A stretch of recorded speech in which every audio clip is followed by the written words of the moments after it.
Tras una semana en la que las protestas de los maestros adscritos al SUTE regional parecía estar más radicalizada y diseminada que en días anteriores, ayer se anunció la suspensión de la medida de fuerza luego de casi 2 meses. 17 regiones estuvieron a favor de suspender la medida de fuerza versus 8 que sí pretendía, por supuesto, que esta continuara. Como decíamos, esta última etapa estuvo caracterizada por una violencia particular en la que finalmente se terminó imponiendo la meritocracia. Dayana Ciesa y Juan Carlos Vera con el reportaje. Suspender temporalmente nuestra medida de lucha a partir del día de hoy, y que a partir del día de hoy los amautas del Perú se concentrarán el día lunes en cada una de sus regiones. ¡Viva la huelga nacional indefinida del país! ¡Viva la lucha magisterial! ¡Viva el magisterio peruano! ¡Viva! El motivo de la medida es que de alguna manera el gobierno se ha cerrado filas, tanto el Congreso de la República, los grupos de poder, pero estamos dando un paso atrás para volver con 2 pasos adelante. Dicen que solo será una pausa, un alto en medio de una feroz lucha sindical que lleva más de 2 meses y que esta semana mostró un rostro más radical.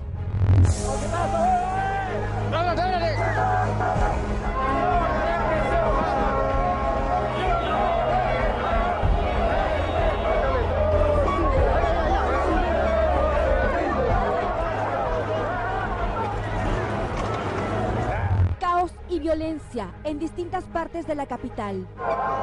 Cientos de maestros invadiendo estas zonas con salvajismo. Escogieron como trinchera puntos neurálgicos de la ciudad para seguir protestando.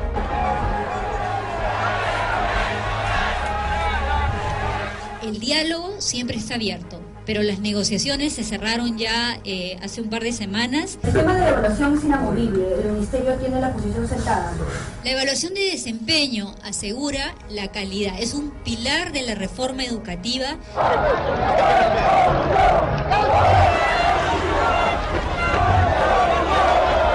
Bloquearon importantes vías, tomaron por asalto el transporte público.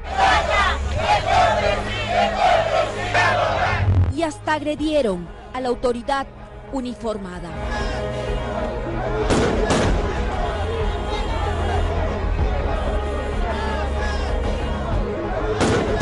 Una protesta que al inicio tuvo el respaldo del 87% de la población, parece haber perdido el horizonte. Los respetados maestros, los que todos apoyaron hace unas semanas por estar persiguiendo una causa salarial justa en las calles, empezaron a perder la simpatía de padres de familia, de los ciudadanos de a pie, por una aparente intransigencia en ellos. El no aceptar las llamadas evaluaciones de desempeño docente y negarse a levantar la huelga, a pesar de haber conseguido ya importantes logros, como el ansiado aumento salarial, en el que la mayoría de peruanos estaban de acuerdo. Señora, ¿por qué es tan agresiva? No entiendo cuál es la agresión. La verdad. ¿Por qué ustedes actúan de esta manera, señora? Ustedes son docentes. ¿Por qué actúan de esta manera? Tienen sentimientos encontrados todos los maestros. No es la forma. Ustedes son profesionales, son docentes y me parece que no es correcto que ustedes actúen así. Ay, mira lo que están haciendo. Mira lo que me acaban de hacer ahorita. Estamos tratando de conversar con la gente y mira lo que acaban de hacer. ¿Sí? Ay. Mira lo que están haciendo, mira lo que me acaban de hacer ahorita. Definitivamente esto no es la conducta de un profesional, no es la conducta. No son infiltrados, señora, son de adentro.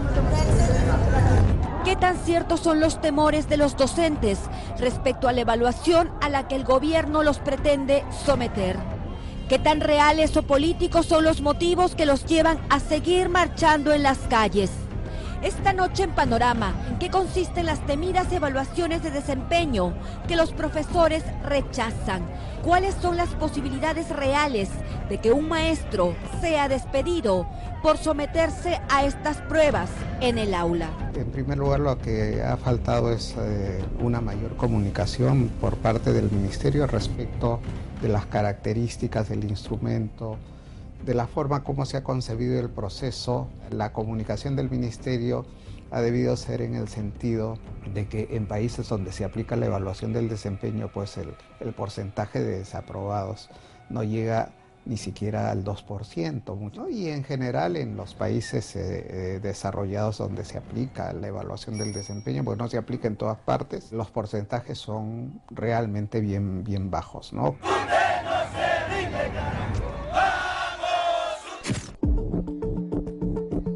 Sábado, mediodía, luego de una semana de insistencia, ya se empezaba a diferenciar el verdadero color de la protesta. No den declaraciones, no estuvieron cuando nos masacraron a salir. No declaren. Este es el grupo de maestros que aún se resisten, que no acatan los acuerdos alcanzados con el gobierno. Ellos a lo largo de toda la semana se han desplazado por calles de Lima, han protagonizado algunos enfrentamientos y disturbios y hoy sábado se mantienen aquí a la expectativa esperando algún pronunciamiento de Pedro Castillo.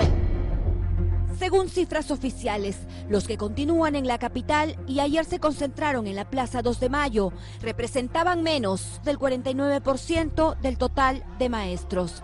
Más del 50% ya habían regresado a sus aulas en todo el país. Los que decidieron quedarse sostienen un mismo discurso. Cuestionan la evaluación de desempeño docente que este año por primera vez el Ministerio de Educación aplicará.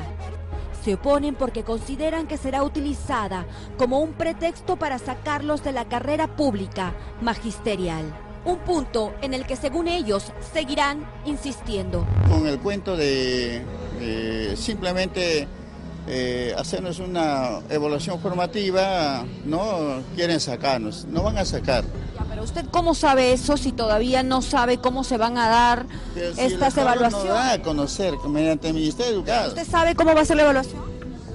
Claro que información? Sí. ¿Cómo va a ser? Mediante la rúbrica son 7 puntos que prácticamente atentatorios contra la estabilidad laboral de todos nosotros.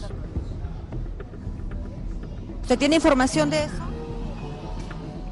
No demasiado, pero sí nosotros estamos siempre, persistimos nosotros que siempre hemos sido evaluados, La falta de información quizá es el detonante para hacer estallar los temores y el rechazo a una medida gubernamental aún desconocida. ¿Cuál sería el problema? Es que la forma, ¿cómo va a ser evaluado? ¿Cómo lo van a hacer evaluado? ¿Y quién? ¿Cómo va a ser? A ver, ¿cómo va a ser? ¿Qué información ha recibido? No, bueno, yo soy docente de 15 años de servicio. Quienes vienen a evaluarnos, muchas veces, ¿quiénes son? Los docentes que nunca han podido asumir un contrato. No han alcanzado un contrato. Es que los directores son quienes van a evaluar. Ahora los directores, la corrupción está en todos sitios. El director también tiene su gente, en los colegios también hay problemas. ¿Usted cree que el director se parcialice o no sea objetivo? ¿Por qué? Porque es así, el director se parcializa.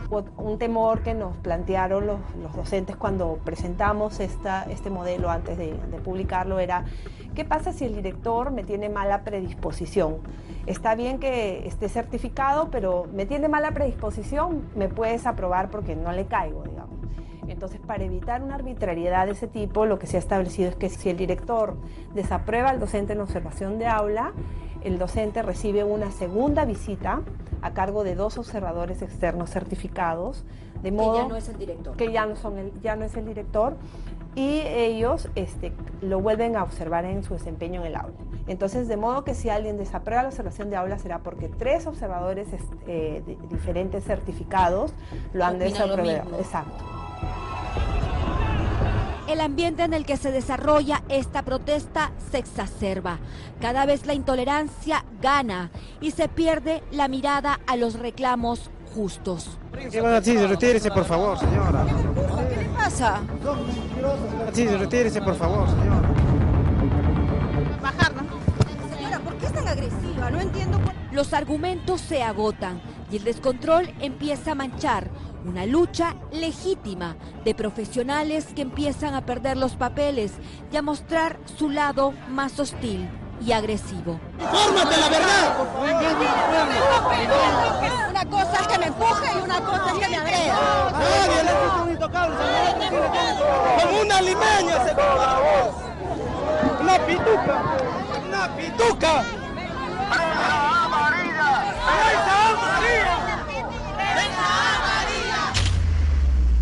La evaluación de desempeño lo que pretende es verificar en la actuación cotidiana del maestro cómo se desenvuelve en varios aspectos. En primer lugar, en los procesos de enseñanza-aprendizaje a sus alumnos, que es lo fundamental. Luego, en el compromiso institucional y su responsabilidad como maestro dentro de la escuela. No es una prueba escrita ni teórica. La evaluación tan cuestionada por un sector de maestros consiste en calificar el dictado de clase en aula como un día cualquiera. Por 60 minutos se observará el desenvolvimiento del profesor frente a los estudiantes.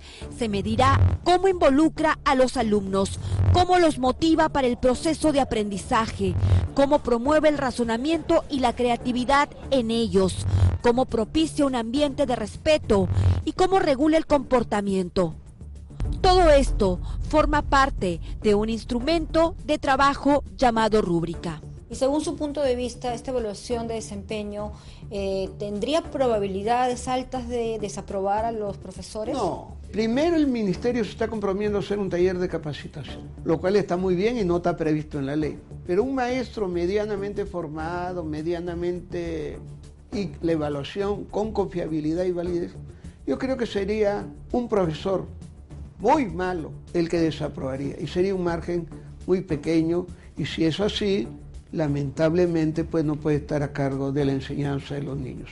Entonces, lo que se tomará en cuenta para aprobar o desaprobar a un profesor será el trabajo cotidiano que se supone cumple cada día a cabalidad en su centro educativo. Y definitivamente mejora el nivel porque los obliga a estar actualizados, los obliga a preocuparse más de los niños, los obliga a tener una cierta comunicación con los padres, los obliga a trabajar en equipo con los profesores. A involucrarse más en su trabajo. Definitivamente, los niveles de responsabilidad, los niveles de puntualidad, son parte de la función de un profesor. Además, los maestros desaprobados recibirán una nueva capacitación y tendrán opción a 2 oportunidades más para obtener una nota aprobatoria. Los expertos en temas educativos coinciden en que aún hay puntos por perfeccionar en esta evaluación. El desempeño docente no se puede evaluar con una clase, ni con 2. El desempeño docente, habitualmente los que hemos sido directores de colegios y tenemos experiencia en la docencia y en la gestión escolar, mínimo se requiere 1 año para observar al maestro. Hagamos un bimestre, 2 meses, para mirar las clases, para ver cómo es su compromiso. La sacrificada huelga de los maestros ha obtenido importantes logros para coronar su lucha. Sin embargo, la intransigencia de la dirigencia del SUTEP e intereses ajenos al magisterio han hecho que un sector de ellos regresen mañana a sus aulas con lo que ya habían conseguido hace semanas. Ha terminado por manchar un reclamo legítimo de un gremio golpeado y olvidado que merece reconocimiento.